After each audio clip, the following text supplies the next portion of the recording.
MMTS ట్రైన్లో యువతిపై అత్యాచార యత్నం ఘటనలో విచారణ కొనసాగుతోంది. నిందితుడి గురించి వివరాలు సేకరిస్తున్నారు పోలీసులు. అల్వాల్ రైల్వే స్టేషన్లో మహిళా బోగీలోకొచ్చాడు నిందితుడు మహేష్. కంపార్ట్మెంట్లో ఒక్క మహిళ ఉండడంతో లైంగిక దాడికి ట్రై చేశాడు. ఈ ఘటన తర్వాత ఒంటరిగా ఎంఎంటీఎస్ ట్రైన్లో వెళ్లాలంటేనే భయమేస్తోంది అంటున్నారు మహిళలు. విమెన్స్ కంపార్ట్మెంట్లో రక్షణ కల్పించేలా చర్యలు తీసుకోవాలని డిమాండ్ చేస్తున్నారు. లేడీ కానిస్టేబుల్స్ ఉండేలా చర్యలు తీసుకోవాలని విజ్ఞప్తి చేస్తున్నారు మహిళా ప్రయాణికులు. మరింత సమాచారాన్ని మా ప్రతినిధి రాధాకృష్ణ అందిస్తారు.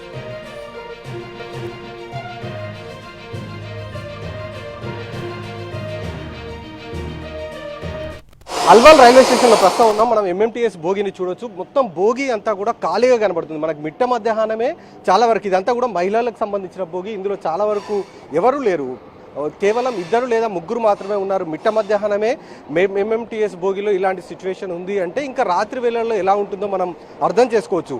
అమ్మాయి వచ్చింది, అడుగుదాం. అంటే మీరు రెగ్యులర్గా ప్రయాణం చేస్తుంటారండి ఎంఎంటీఎస్లో? ఎలా ఉంటుందండి ట్రైన్లో? ఈవినింగే వెళ్ళేదాన్ని ఇప్పుడు, కాకపోతే మొన్న ఇన్సిడెంట్ జరగడం వల్ల ఇప్పుడు మార్నింగ్ వెళ్ళాల్సి వస్తుంది. అంటే మామూలుగా ఎట్లా ఉంటుంది మీకు ఈ ఎంఎంటీఎస్లో ఎవరైనా మీ పట్ల అసభ్యంగా ప్రవర్తించడం కానీ ఇలాంటిది ఏదైనా జరుగుతూ ఉంటుందా? యాక్చువల్లీ నేను వెళ్ళిన ఈవినింగ్ టైంలో ఎప్పుడు అలా జరగలేదు. కాకపోతే మొన్న ఇన్సిడెంట్ జరిగిన తర్వాత నాకు భయం వేసి మా పేరెంట్స్ కూడా ఇంకా చెప్పారు మార్నింగ్ టైమే వెళ్ళొచ్చా అని. మార్నింగ్ అయితే నాకు చాలా లేట్ అయిపోతుంది. మార్నింగ్ 9కి వెళ్తే నేను ఇప్పుడు వచ్చాను అనమాట. సో దానివల్ల ఈవినింగ్ అయితే నాకు కొంచెం తక్కువ టైం పట్టేది. కాకపోతే ఈవినింగ్ ఇంకా సేఫ్ కాకపోవడం వల్ల ఇలా వెళ్ళాల్సి వస్తుంది. అంటే మీ ఫ్రెండ్స్ కానీ మీకు తెలిసిన వాళ్ళు కానీ మీ కొలీగ్స్ కానీ ఎవరైనా చెప్పారండి ఈ ట్రైన్లో ఇలాంటి ఇబ్బందులు ఎదురవుతున్నాయి అని? అంటే నేనైతే ఎవరి దగ్గర వెళ్ళలేదు. ప్రెసెంట్ నేను కూడా కొత్త ఇక్కడ, నేను కూడా ట్రావెల్ చేస్తున్నాను కదా, ఇలా అందుకే అవును. నేను ఎప్పుడు అలా ఫేస్ చేయలేదు. నేను యాక్చువల్లీ నా వర్క్ చేసుకుని నేను వెళ్ళిపోవడం. అంటే నా టైంలో మరి మేబీ అలాంటి వాళ్ళు ఎవరిని నేను చూడలేదు. నేను ఎక్కువ జనాలు ఉన్న దగ్గరే ఎక్కాను. మరి నాది కూడా ఇక్కడ అల్వాల్ స్టాప్ వరకే కదా, ఒక్కొక్కసారి భయపడేదాన్ని ఎవరూ లేనప్పుడు. బట్ పర్లేదు, నా వరకు ఎప్పుడు అలాంటి ఇన్సిడెంట్ జరగలేదు. కాకపోతే ఇకపై జరుగుతుందేమో అని నేను మార్నింగ్ పూట వెళ్ళి వచ్చేస్తున్నాను అనమాట. అందుకే మీరు యాజ్ ఏ ప్రయాణికులు కూడా మీరు ఏం చెప్పాలనుకుంటారు? అంటే ఎలాంటి సెక్యూరిటీ కావాలని మీరు కోరుకుంటున్నారు ఎంఎంటీఎస్లో? ఏంటి ప్రధానంగా మీ మహిళా భోగిలకు సంబంధించి?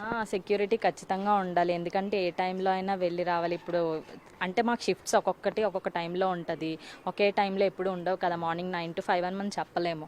సో ఏ టైంలో వెళ్ళి వచ్చినా సేఫ్గా ఉండాలి. కాబట్టి అంటే అందరికీ ఇక్కడ నుంచి ట్రావెల్ చేయాలంటే వేరే ఆప్షన్స్ ఉన్నాయి. బస్సు ఉంది, ఆటో ఉంది, అవన్నీ ఉన్నాయి. కాకపోతే అవన్నీ ఛార్జెస్ బాగా ఎక్కువనే ఇది ప్రిఫర్ చేస్తున్నారు. బట్ ఇది ప్రిఫర్ చేసినప్పుడు కూడా ఇలా సేఫ్ లేకపోతే వాళ్ళకి కూడా ఇబ్బందే కదా. సో అలా సేఫ్ ఖచ్చితంగా కానిస్టేబుల్స్ ఉండాలి అనేది మీరు ఏం చెప్పాలనుకుంటున్నారు? ఉండాలి ఖచ్చితంగా. పోలీస్ ఉండాలి, లేదా సీసీటీవీ, ఖచ్చితంగా సీసీటీవీ ఉండాలి. ఆ ట్రైన్లో ఎవరు ఉంటున్నారు, ఎవరు ఉండట్లేదు, ఖచ్చితంగా మానిటరింగ్ చేస్తూ ఉండాలి. రెగ్యులర్గా ఐటీకి సంబంధించిన ఎంప్లాయీస్ ఎక్కువ మంది ఈ రైళ్లలో ప్రయాణిస్తూ ఉంటారు. నగరం నుంచి వెళ్ళాలంటే ట్రాఫిక్తో ఇబ్బందులతో పాటు ఇటు క్యాబ్స్లో వెళ్ళాలన్నా కూడా డబ్బులు ఎక్కువ అవుతున్న నేపథ్యంలో చాలామంది ఎంఎంటీఎస్ ట్రైన్నే ప్రధానంగా యువతులు యూజ్ చేస్తున్న పరిస్థితి మనకు కనబడుతుంది. అలాంటి వారినే టార్గెట్గా చేసుకొని చాలామంది ఇబ్బందులకు గురి చేసే పరిస్థితులు అయితే మనకు కనబడుతున్నాయి. ఇప్పటికైనా తమకు ఎంఎంటీఎస్లో ప్రధానంగా మహిళా బోగిలో తమకు రక్షణ కల్పించాలనేది ఒకవైపు ప్రయాణికులు కోరుతుంటే, మరొక వైపు ఈ కేసుకు సంబంధించిన ఘటన తర్వాత ప్రస్తుతం ఎంఎంటీఎస్లలో షీటింగ్స్కి సంబంధించిన 2 కానిస్టేబుళ్లతో పాటు మఫ్టీలో మరొక 2 కానిస్టేబుల్లను ఉంచుతున్నామనేది ఒకవైపు అధికారులు చెప్పడం అయితే జరిగింది. కేసుకు సంబంధించిన దాంట్లో ఒకవైపు నిందితుడి కోసం అయితే ఇంకా గాలిసిన సిచ్యువేషన్ అయితే మనకు కనబడుతుంది. కెమెరామెన్ జిల్లా రాజేష్తో రాధాకృష్ణ, హైదరాబాద్.